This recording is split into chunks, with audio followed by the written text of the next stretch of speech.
যে ক্ষমা, তোমার তুলে তোমার কাছে চাই যে ক্ষমা।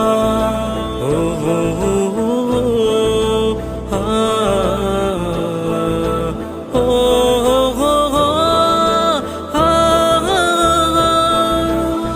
যতনে তোমাকে ডেকে এই মনে লুকিয়ে তোমার পথে চলতে চাই পাপের পথ পেরিয়ে।